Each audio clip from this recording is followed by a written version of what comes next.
Have a seat, have a seat. Those of you who wish to sit, please sit. Join us, please. Let me see.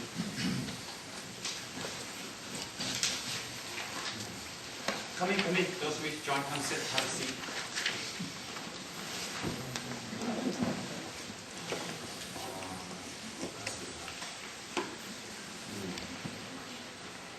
저는 내어줘요.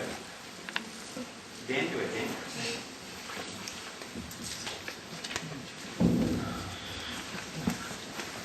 You have to sit anywhere, no problem.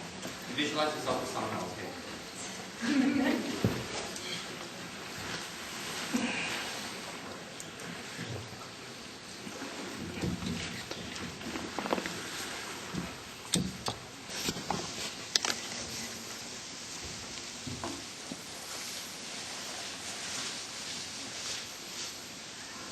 Everybody settled? Everybody all right?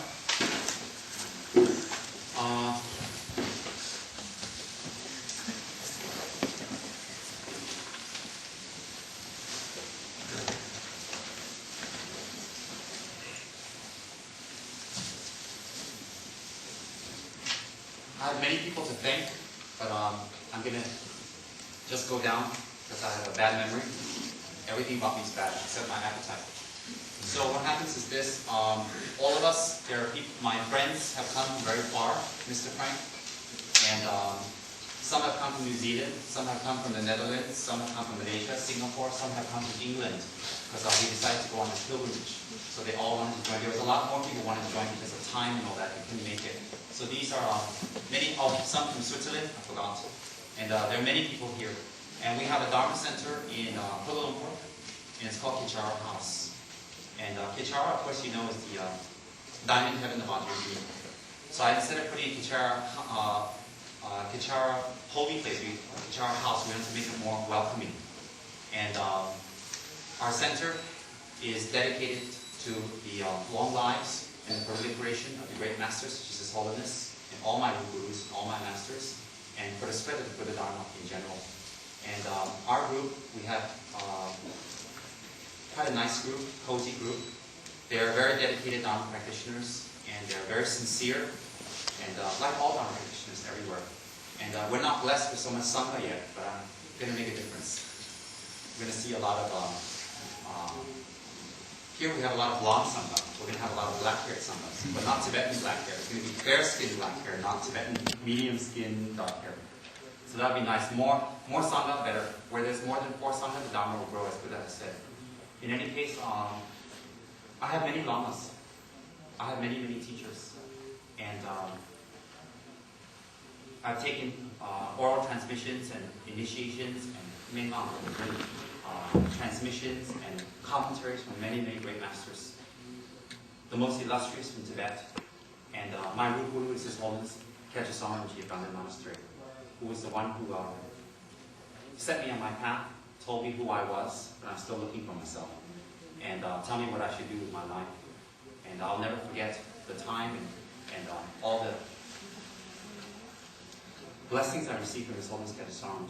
And then prior to that, I met His Holiness many times, Dalai Lama, His Holiness Kachasama, the great Lama Yeshe I've met, and I received many teachings and commentaries and commentaries and initiations from His Holiness Kachasama Lama Sohar Rinpoche, and Ganden Rinpoche, and so on and so on.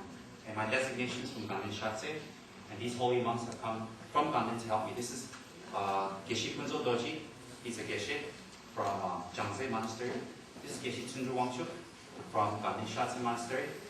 And that is Gendo San Wangchuk from Ganden Jangse. And that young guy there is from Ganden Shatse, his student.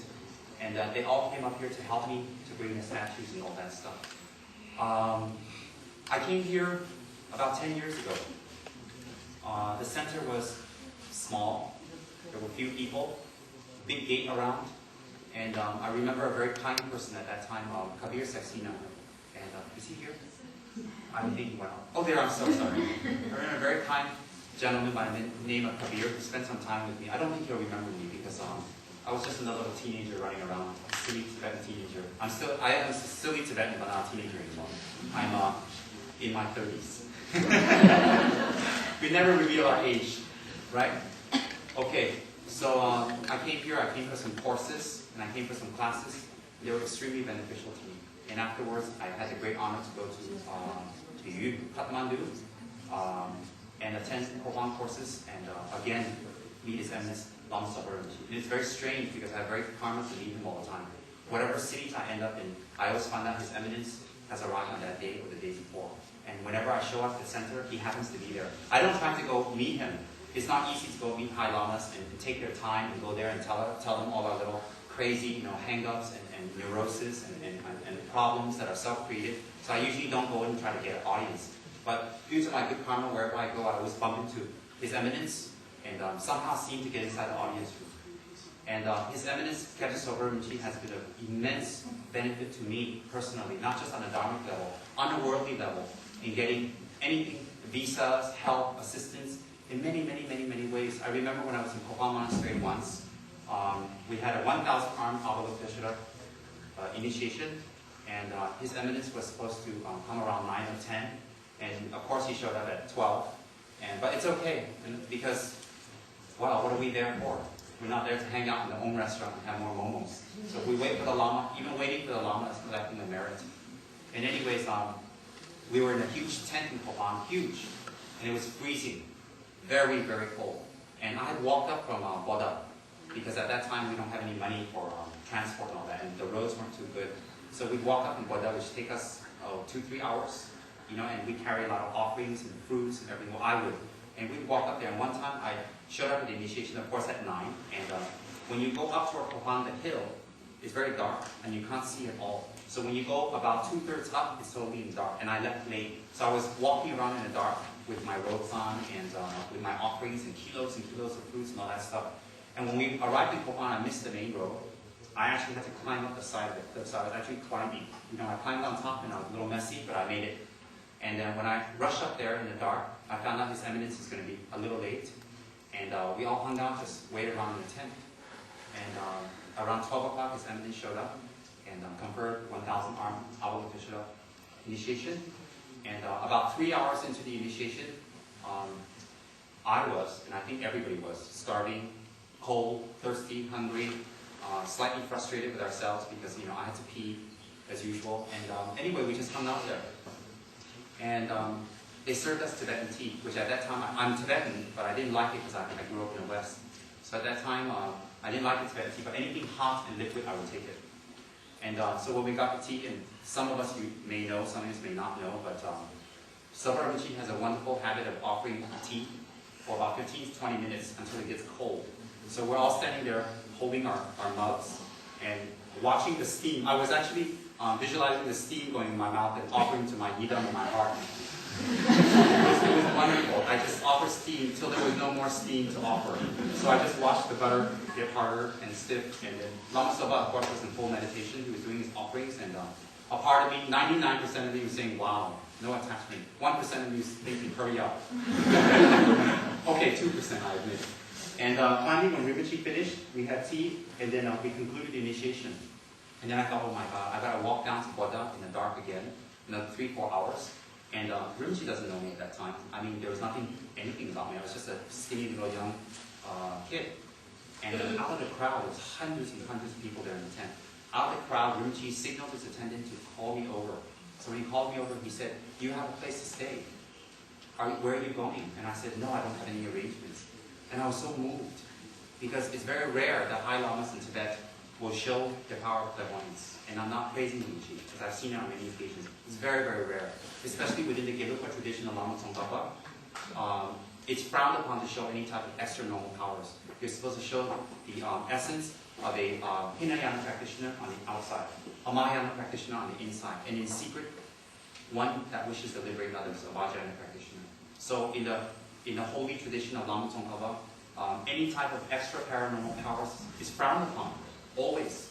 So Lama Tsopa was very, very kind, and he showed it to me obviously, openly, and he called his attendants and made a space for me inside the kitchen in Kopan. And Kopan at that time is quite small, and it's crowded, and very warm and beautiful.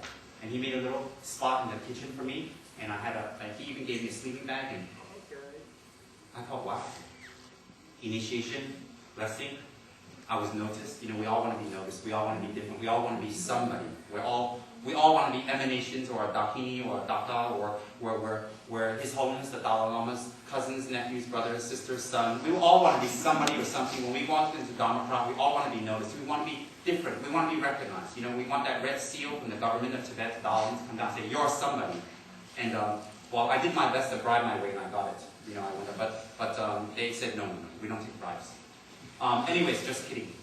So I felt so wonderful that night. I felt warm because I had a warm sleeping bag to sleep in, and I was extremely tired, but I went to bed extremely happy because I thought to myself, "Wow, the Lama is so kind. The Lama is so incredibly kind. He takes care of me in many, many ways." And I had audience with Rinpoche the next day, and I went to bed thinking, "Wow, if I do my practice, maybe one day I can have a little bit of the qualities that Lama Zopa has at that time." And it was so beautiful, so nice, and like that on many occasions, many, many occasions. And that's just a small example. There are bigger examples I won't get into now. I told you about before. Many occasions that Lama Zopa has been very kind to me. And I have a special wish. It's not only Lama Zopa, all my Lama centers, because I have 13 gurus. And all my guru centers, all my gurus are establishments throughout the world. I would like very much to support, to help, to proliferate in any small way, in any way possible. And some of you consider yourself my students, unfortunately for you. And some of you want to be my students, unfortunately for you again. And some of you like me, unfortunately for you again. And that's my wish. I don't think I'm ever going to be someone so great and wonderful like some of these high lamas from Tibet, like His Eminence. I aspire to be, but aspiring and reality are quite different. So I aspire to be, but in reality I know I'm not. So the second best thing is to rejoice. To rejoice in the activities of Arya beings and ordinary beings like ourselves.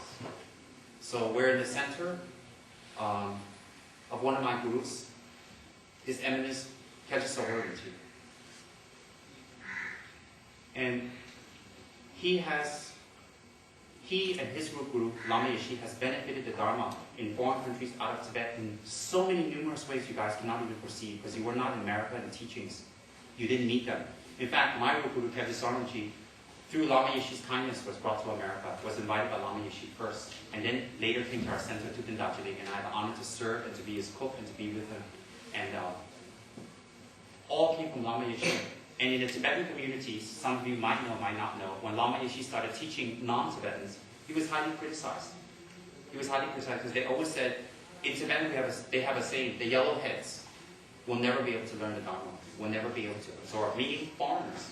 And he was highly criticized because it was unheard of to share Tibetan secrets, you know, whatever secrets that is. I don't think bodhicitta is a secret, but never mind. Foreigners.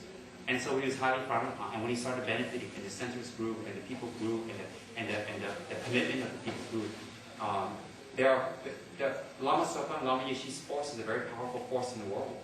And why is that? It's a force of love, compassion, and spreading the holy through the Dharma. And I don't know if I can ever be that big and strong. And I don't try to compare. I don't really care. But what I feel is, if we can support, and we can help, and we can contribute in any small way to this kind of force, it would be to our good fortune. Because, as you've heard thousands of times, adding a drop to the ocean, that drop of water will remain until the ocean dries up completely. So that's what I'm doing now. I'm adding a drop, my contribution. But Lama Zopa is not a drop. And to the ocean of His Eminence, Rinpoche's incredible activities. I'm not saying this because we're in the center. We wouldn't be here if I didn't believe that. Incredible. That's one. Number two, His Eminence Rinpoche is such a high Lama, very attained. Yet, he himself says that his centers and he himself are there to proliferate the teachings of His Holiness the Dalai Lama. I thought, wow. Never recognizing one's own qualities, but dedicating one's efforts and energies to other Arya beings. So that was a very good example to me. So when we help make donations and make offerings to holy places like this, we are contributing directly, indirectly to other activities of Arya beings. So I want you guys all to rejoice. In the future, this is not the only time. You know me, I make statue offerings and to everyone, everywhere that I go. And I like it, I enjoy it, because I rejoice sincerely in the activities of others. So last month when we came with a small group to Bodhgaya, I asked you all to come see this institute. I didn't know it grew so big and beautiful, and so wonderful, so incredible. The feeding is so nice. And we're going to be a copycat. We're going to make something like this in Malaysia. Some of you know we're looking for land. Some of you know we're going to get land. And we're going to make something like this. And so when we get all older, and when some of us get old, when I get old, in many years from now, if I live that long, we're going to stay at the center. We're going to do this kind of work. This is the Gomba. Gomba is Tibetan for prayer hall, gathering hall, teaching hall, puja hall. Then we're going to have retreat centers like this, retreat places, stupas, just a beautiful energy, a world within the world of Dharma practice. And it will be a place that will be serving the needs of others, taking care of the needs of others. And that's going to be a very good purpose. And last month when I came here, we came into Gomba. I just wanted to flit in and flit out real quick, because I like to go in unnoticed. And so I came in here and I met a wonderful young lady from America. I'll see her here. Is it Michelle, is it? Melissa, I'm sorry. She's not here, huh? No, she's gone to the border to Nepal. Oh. Visa. Oh, she'll come back, right? Please give her my regards. Yes. I met a wonderful young lady named Melissa who was so friendly and kind when we came to Gomba, so helpful. And I was so impressed, and I thought, wow, she really reflects the Lama. And then afterwards, I asked her about the altar, and I didn't see a holy image of Lama Tsongkhapa. And I thought, well, Kopan has one, why don't we have one here? And so she kept insisting I meet Frank Croft. And I said, no, I don't want to meet the director, I want to get out here quickly, And she said, no, meet him. Then we went in there, and he was very, very kind. And we promised Frank to offer a Lama Tsongkhapa statue. Some of you know, because some of you have seen over there and talked about. And Kunga Namgyal, our Tibetan artist, sitting behind there, was very, very kind. He immediately offered Kunga Namgyal, the Tibetan artist, the handsome guy over there with a Buddha. Immediately went to Delhi and talked to the statue makers. And Lama Tsongkhapa was not available. It all been invited out. They didn't have any extra available. So he was very skillful, and he used very skillful methods to bring blessed alcohol and blessed sticky buds to the workers there to rush up so that we can make it in time. And I didn't tell him to rush it up. He actually did it on his own volition. And he had it done, and he sent me the good news, but I didn't want to tell Frank because, with us Indian and Tibetan people, we're not too reliable on time, you guys might know. So I didn't want to tell Frank, oh, we're coming, then we show up, there's nothing here, just a picture, and silly me, right? So he told me it's ready, and I was so excited, and he brought it down 2 days before we arrived, and brought it to the hotel, and my 4 friends, the monks from Ganden, came up to help also, and they washed it with a lemon and all that stuff to make sure in the future there's no acid that remains. I'm sorry, there's no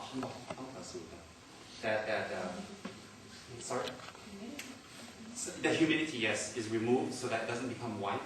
And so they had to clean with a lot of lemons, and they washed it, brushed it. And then the artist was very kind. He immediately, in 1 day, painted the offering of gold on the 3 holy faces. And we have already gotten the mantras for you also, and the mantras are offered on there. I think last month we offered money for the altar, but you can use that wherever you like. It's been offered, doesn't matter. And His Eminence was very kind to say to put it in the main altar over there. So our plan initially was to make an altar on the side to put it in, but now His Eminence has said to put it inside, so whatever His Eminence says doesn't matter. It's correct. And we have ordered the clothes already. The clothes is a very busy time in Dharamsala now. We've ordered it with the best tailor, and it will take about 2 months approximately. And when the clothes arrives, then Kunga Namgyal will deliver it here to offer the clothes on top. Nangsha, the hat, the apron, the lama's coat, and also the inner shirt. Everything will be offered here. Until then, Lama Tsongkhapa is going to have to maybe need to put a sleeping bag on him. I don't think so. And we bought some toe offerings. And these are all my friends in Malaysia. And not all of them know we're going to do this because we didn't know the statue would make it on time. But it's very, very auspicious. Very, very auspicious. Very, very wonderful. And I thank the director, Frank, and the people working here for doing such a wonderful job of this place. And I'm not anyone to say thank you or congratulate you on no one, but I just rejoice. The energy and the pervasion of the love and the feeling here is wonderful. I feel so nice. You know, I feel so nice. And I wish none of you knew me so I can just sneak here and join the course and just hide out in the room. But the cat's out of bed, so... In any case, because you're going to look at me and say, oh, what kind of weird Rinpoche is that? He doesn't know anything. He just sits there and picks his nose. So I won't show up. And so what we're going to do now is we're going to do a short... Oh, what I want to say was, I've already explained to all of you the benefits of offering holy images in holy places to holy beings. So in short, again, how many ever atoms there are that's contained within the image that's been formed will be the amount of merit that we make without any other mantras that increase the blessings, increase the efficaciousness of the mantras. That's one. Number two,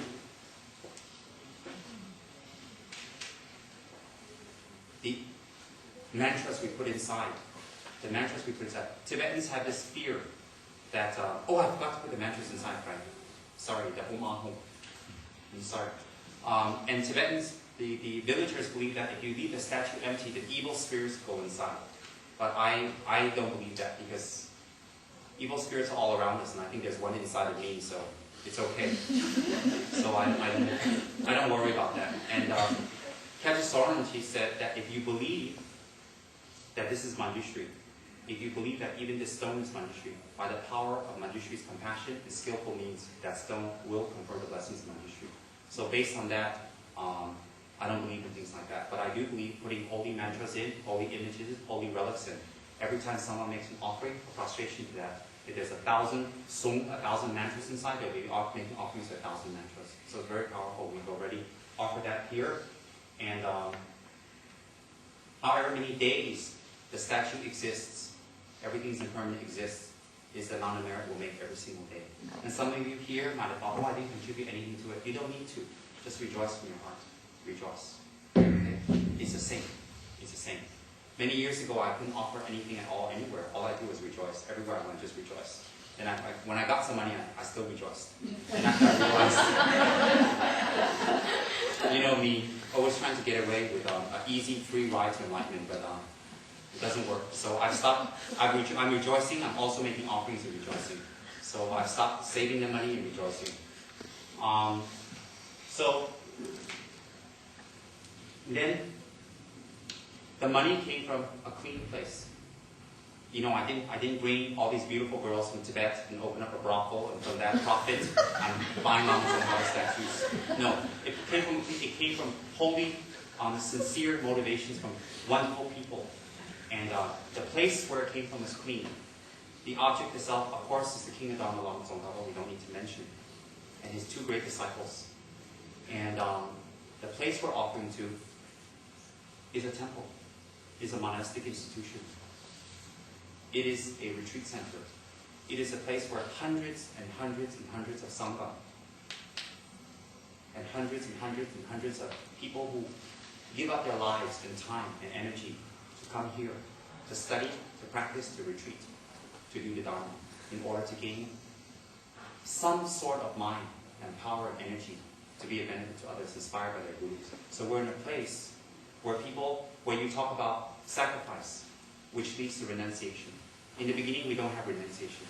As Swamiji used to say, the renunciation is artificial in the beginning, but it starts somewhere from sacrifice. And people come here from all around the world. I like this place because it doesn't suit one type of being. It suits many types. And many people come from all around the world, giving up their jobs, making time for their job, their family, their lives, the hassle of visas, financial constrictions, and they go through many, many difficulties to get here. It isn't easy because I've done this before. Getting visas is just a big, fat hassle. Huge, huge bureaucracy and red tape. And to even go through the visa stuff, you have to be some kind of aspiring bodhisattva warrior. Because let me tell you, in Delhi, I've done it through the red tape and the visas. It is a nightmare. It is a nightmare. Everybody tells you to go everywhere else, and you end up the same place after about 21 days.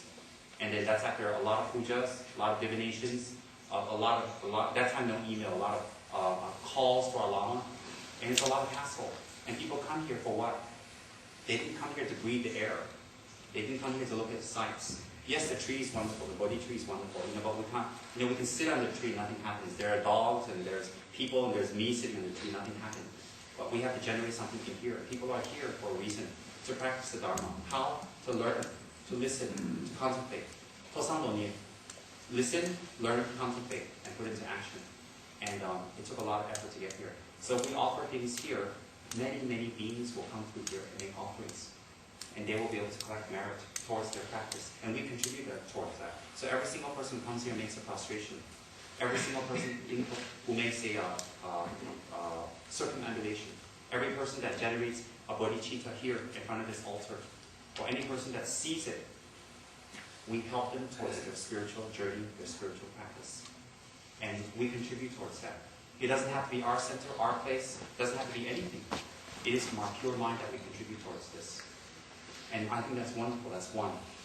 Number two, we're offering it to a high being. A being who's a living bodhisattva. Again, I don't believe in praises. I say what I mean. I don't say what I don't mean. That's my style. You guys know me. We're making offerings to a living bodhisattva. One of the greatest lamas of our time, existing and living in our world. And we're making offerings to the lama. Although the lama is not here, he's traveling, benefiting people, it doesn't matter. We don't need to be recognized by the lama. We don't need him to smile at us and say, give us a nice letter. We make an offering to him and let go. So when the lama hears and the lama comes and sees, incredible waves of merit. Incredible. That will contribute to our spiritual practice. Why do we want to collect merit? It's not like a game. We don't stand there and have a little book marking how much merits we collected. So that we can get to heaven or something weird. Collecting merits is that whatever we learn, we can apply into practice, that I explained to all of you before. Whatever we learn, we apply to our practice. And that learning and the application, there's something in between, there's a bridge, and that's merits. Some of us may study the Dharma very hard. It's difficult to hold our vows, our refuge vows. Some of us study Dharma very hard. It's difficult to stay in retreat. It's difficult to think about renunciation. It's difficult to change even a simple habit. Even if we have friends that are near us. Our husbands, our wives, our friends, our roommates, our flatmates, whatever. Our parents. And we can't seem to make peace with them. Or we have difficulties with them. And we have difficulties with ourselves. And we have a lot of fears and insecurities. And we have a lot of problems and outer difficulties and inner obstructions. We have a lot. We have so much of that. And so we need to find a remedy. When we listen to the Dharma, that is the ultimate remedy. But listening to the Dharma, knowing the Dharma, understanding the Dharma is definitely not enough. You can be listening to the Dharma for the last 25 years, like me, and end up nowhere like me. And you come to realize, oh, wait a minute. Something's missing. I know it. I can explain it. And I understand it. And when I read the Dharma books, I've read it all and seen it all. I've received every initiation out there. And so you think, what's happening? Why do I still have this anger? Why do I still get frustrated? Why does my frustration come so fast and deep? Why do I get so unhappy so fast? And I can't make headway. And you get frustrated. You get unhappy. And so the difference here is the collection of merit. Merit. Yeshikitso, sonamkitso. Two types of merit. Merit, and wisdom merit. Wisdom merit at this time we can't do because that we have to engage in the practice of emptiness, which is quite profound. I won't go into that today. I'm empty of the knowledge of emptiness, so I won't talk about that today. But yes, but we can make merit. Sonamkitso. When we make merit, then our practice becomes easier. We don't make offerings to temples and high lamas and sangha so that we can clear our business problems, clear our long life problems. Clear our relationship problems. That comes as a side benefit without even thinking about it. Side benefit. You don't have to think that I want this, and this if I make offerings to the three jewels. It comes automatically. Any worldly pursuits. But we should actually think, may I gain some headway in my practice? May I gain some renunciation? May I gain some kind of mind that realizes that, hey, from the time I'm born up till now, all I do is eat, defecate, sleep, make shelter. And then how many years has passed? And then when I look in the mirror, I see more and more wrinkles. I see my hair getting grayer. I see the exuberance of my body being lost. And what's left? How much can I eat? How much can I run around? I've seen everything there is to see. I've danced in all the great places. I've partied and I've had fun and I've laid in all the beaches. I've talked. I've seen all the counselors. I've taken all kinds of medicines and medications and everything. And, I've done mushrooms and nothing happens. And I'm still here. And why is it that I cannot make headway? Never mind seeing Buddhas. All these lamas and some practitioners, they have dreams of seeing Dharma or whatever. I dream about seeing Dharma. I don't dream about it at all. And I think, why? Why don't I see Dharma? Why do I read biographies of high lamas and lamas and geshis and all that? They always have dreams and auspicious signs. And why don't I get anything? Why? Of course, I don't tell anybody that, but I'm telling you now. But never mind. You guys won't say anything. Why? You won't. No. So I don't get dreams. I don't have clairvoyance. I don't have anything. Why? Never mind clairvoyance, dreams, controlling the weather, exorcisms, controlling elements and all that stuff. I can't even control myself. I can't even control when I'm going to take a poop or not, like I complained this morning. I'm still on relaxants or whatever you call it, right? Laxatives. I can't even control my bowels, never mind control my inner fears and anxieties. And it's true. I can't. This morning I just couldn't poop. I sat there and sat and meditated and sat and just couldn't come up.